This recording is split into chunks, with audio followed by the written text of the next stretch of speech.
Só bem-vindos ao meu canal, estamos aqui de volta com mais um vídeo sobre a tabela periódica e hoje nós vamos continuar a falar sobre o zircônio, é o vídeo sobre o zircônio parte 2.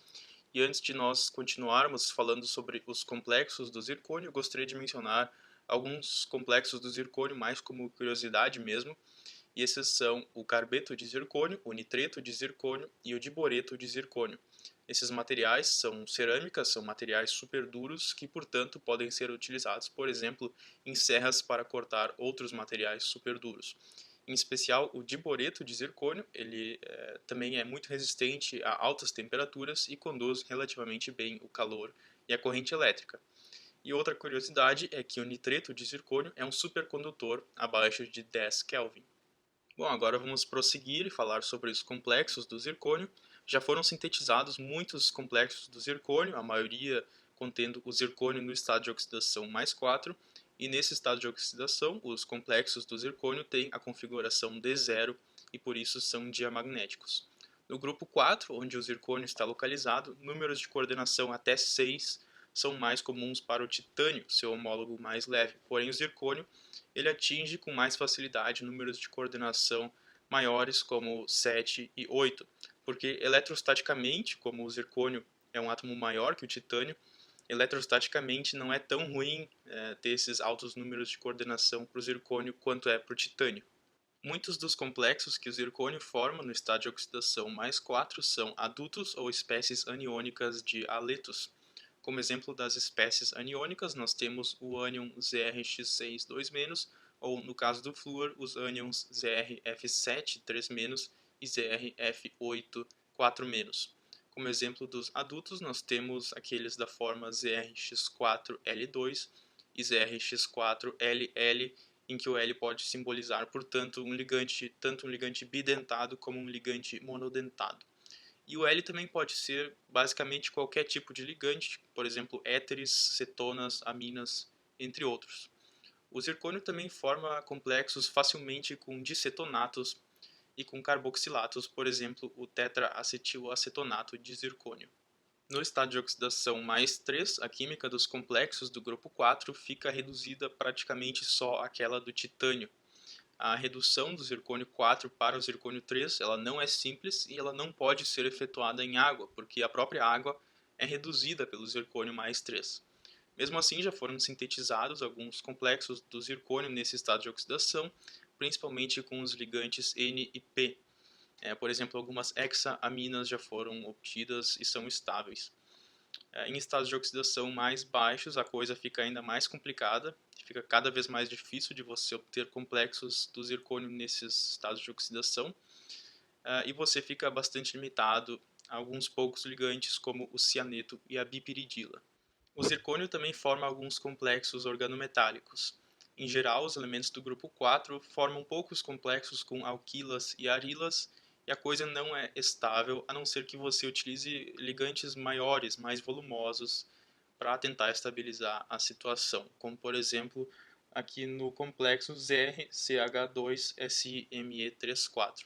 O fato de os ligantes maiores, mais volumosos ajudarem na estabilidade é porque esse volume impede o ataque de outros possíveis ligantes e o complexo permanece existindo por mais tempo.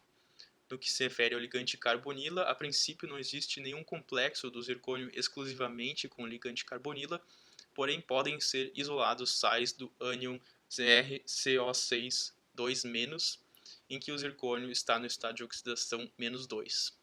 Alternativamente, você pode ajudar a carbonila com um ligante π, como a ciclopentadienila, para a estabilização, como por exemplo aqui no composto ZrC5H52CO2, em que ambos anéis da ciclopentadienila estão coordenados como um todo, ou seja, é eta 5. Os complexos organometálicos do zircônio com a ciclopentadienila são os mais numerosos que esse elemento forma, e como exemplo eu vou citar aqui o reagente de Schwarz, que eu vou colocar aqui na tela. Como vocês podem ver, o reagente de Schwarz está representado aqui na sua forma dimérica, mas ele pode ser monomérico também. Isso não importa muito, o importante é que o reagente de Schwarz nos permite criar ligações entre átomos de carbono de maneira seletiva, porque o reagente de Schwarz é um composto que permite a adição de alcenos ou alcinos a ele, E se a gente reage à coisa que resulta dessa adição com um terceiro composto orgânico, nós podemos criar uma ligação entre átomos de carbono daquilo que nós adicionamos ao reagente Schwartz, né, com esse terceiro composto orgânico, se é que eu consegui explicar bem. Mas o importante é que nós conseguimos formar ligações entre átomos de carbono, e isso é uma aplicação muito importante na química orgânica. Outra classe interessante de complexos organometálicos do zircônio são os catalisadores de Kaminsky, que envolvem a ciclopentadienila e que são um caso especial dos catalisadores de Ziegler-Natta, que normalmente contêm o titânio e não o zircônio. Bom, eu diria que o caso mais simples de um catalisador de Kaminsky seja o dicloreto de zirconoceno, e assim como um catalisador de Ziegler-Natta, ele precisa de um cocatalisador para a ativação. Normalmente isso é feito com o composto MaO, que significa methylaluminoxane, ou com algum outro composto organometálico do alumínio. E o propósito disso é você fazer a abstração de um cloreto do complexo organometálico do zircônio, possibilitando assim a inserção de um alceno nesse complexo do zircônio, nesse catalisador de Kaminsky. E a partir da inserção do alceno pode prosseguir a polimerização. Ou seja, o que acontece é que nós estamos dando origem aqui a polímeros vinílicos. E esses catalisadores de Kaminsky são bastante versáteis, porque dependendo do arranjo dos anéis da ciclopentadienila, né, porque o dicloreto de zirconoceno não é o único catalisador de Kaminsky, existem outras variantes, e dependendo do arranjo dos anéis da ciclopentadienila, nós damos origem a polímeros isotáticos ou sindiotáticos, ou seja, você não faz uma polimerização totalmente desordenada, e sim você tem uma coisa mais seletiva, que é justamente o objetivo na síntese orgânica.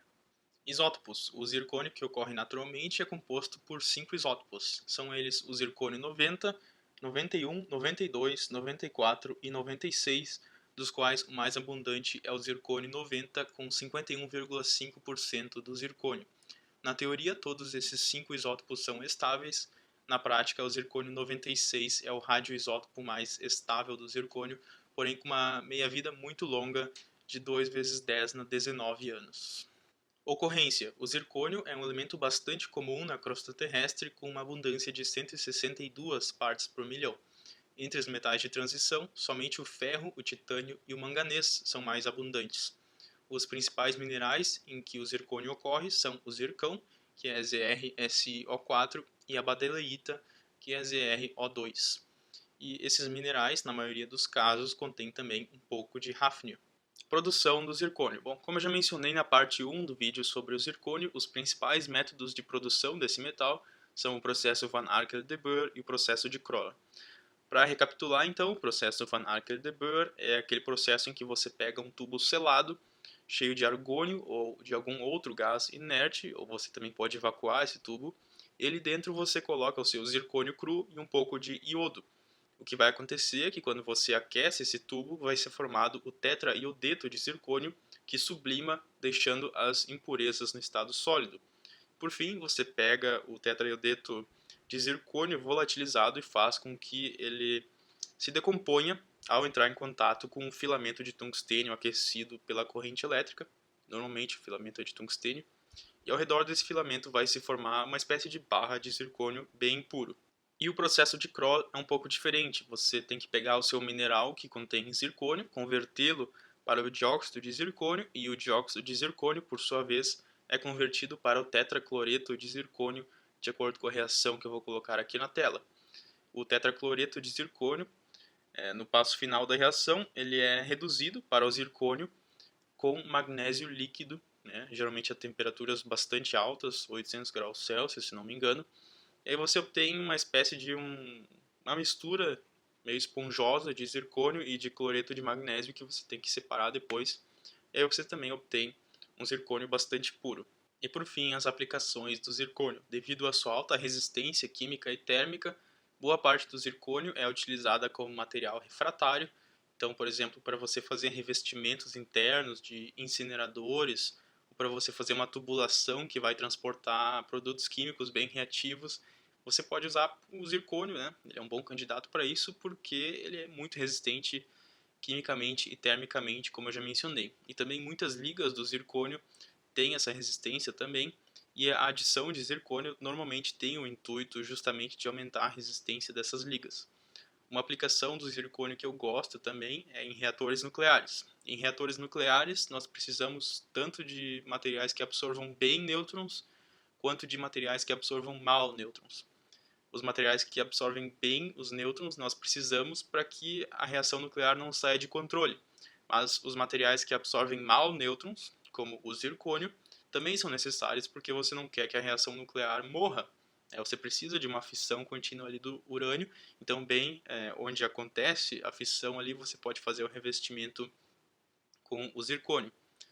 Duas desvantagens desse uso do zircônio. Primeiro, a primeira desvantagem é que o zircônio sempre vem com hafnio. Na natureza, os minerais do zircônio sempre contêm um pouco de hafnio, e o hafnio absorve muito bem nêutrons.